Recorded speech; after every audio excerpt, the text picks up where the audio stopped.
Atomic habits. No one can change their identity without changing their habits. Atomic habits helps you first change your habits and ultimately your identity. In this video, I will share some important concepts and life lessons from James Clear's best-selling book, Atomic Habits. Let's get started. Number 1. Habits compound over time. At some point in your life, you must have tried to develop a new habit. Many people make resolutions on their birthdays or New Year's that they will exercise this year or follow a balanced diet. But 90% of them are unable to stick to their resolutions. The main reason for this is that on the first day, people exercise enthusiastically for an hour. But within a few days, even doing 10 minutes of exercise becomes difficult for them. Such people need to understand that they can't take themselves from level 1 to 100 in just 1 week. If a person who doesn't exercise at all suddenly decides to work out for an hour every day, they will definitely fail in the long term. But if you improve your habits little by little every day, you might not see results at first, but in the long term, you'll see remarkable results. This principle is based on the formula of the compounding effect.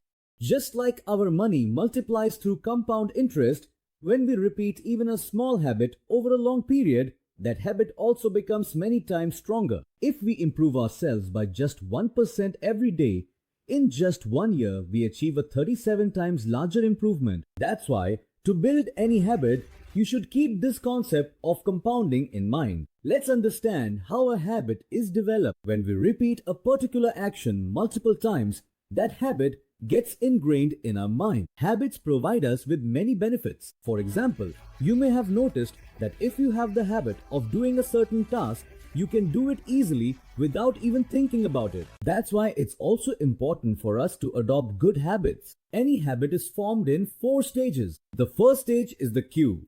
The cue is the starting point of any action. It arises in a person's brain like a trigger.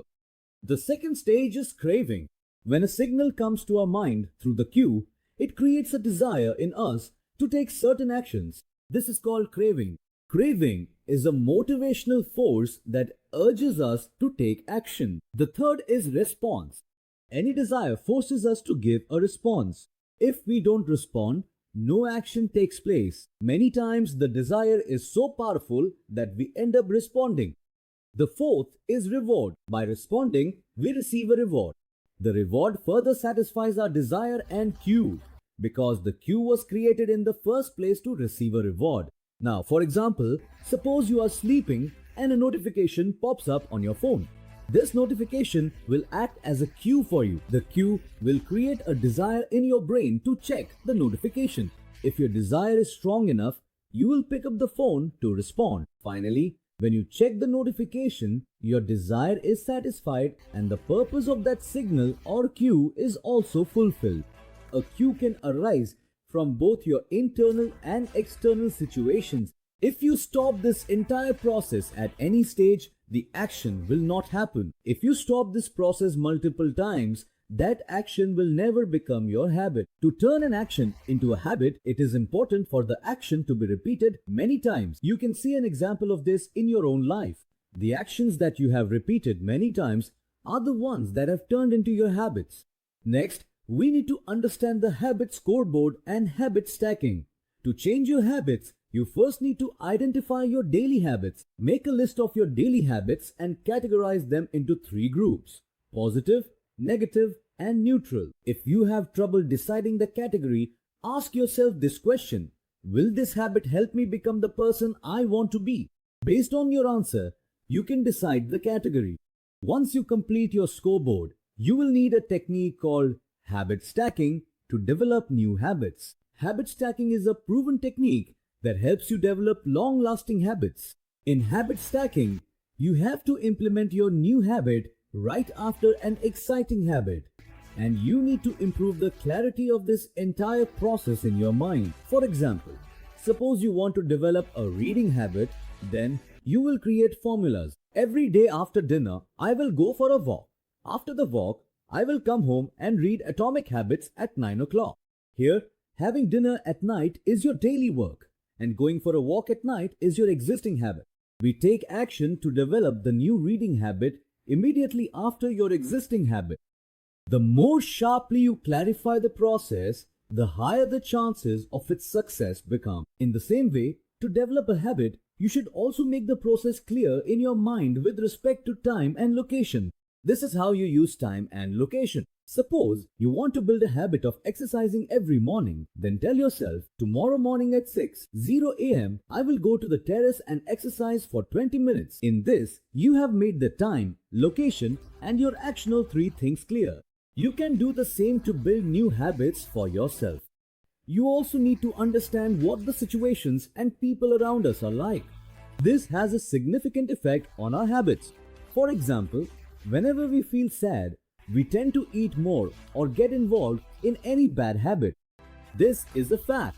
You cannot continue a positive habit in a negative environment. If your room is messy, you will only get cues for bad habits. That's why you should keep your environment so clean that you don't get reminded of your old bad habits.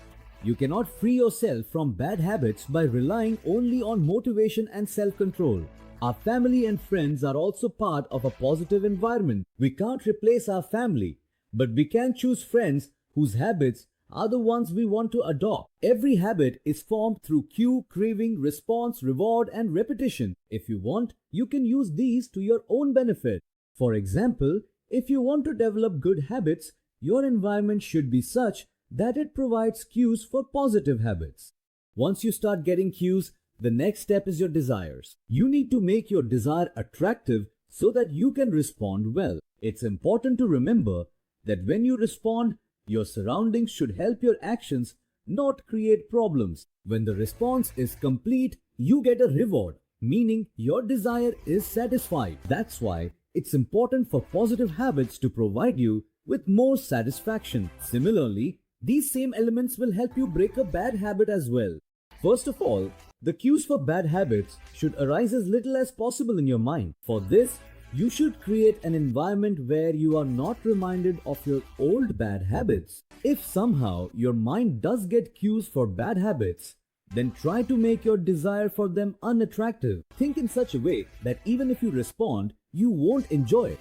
Many times, the force of our desire is so strong that we end up responding. Once you respond, you can't avoid the reward. But yes, you can make the reward of your bad habits unsatisfying. By doing this, next time your desire will be comparatively less strong than before, which you can take advantage of by not responding. You should always remember that to perform any action, you need 4 elements: cue, craving, response, and reward. But when it comes to developing a habit, a 5th element, repetition, also gets added to it. As you repeat the first 4 elements, your habit gradually starts to develop. Whether you are creating habits or destroying them, you should always focus on the direction of your improvement. True improvement means that whatever knowledge you are gaining, you are also implementing it. If you read 10 books on a healthy diet but don't actually follow a healthy diet, then your knowledge is not beneficial for you. Whatever desire you want to fulfill, planning plays as big a role as practice does. That's why you should never ignore practice under any circumstances. It's natural for humans to look for the easiest way to get things done. By doing this, we save both time and energy. That's why, for developing any habit, you should look for methods that are easy and where there are fewer problems. This principle is called the law of least effort.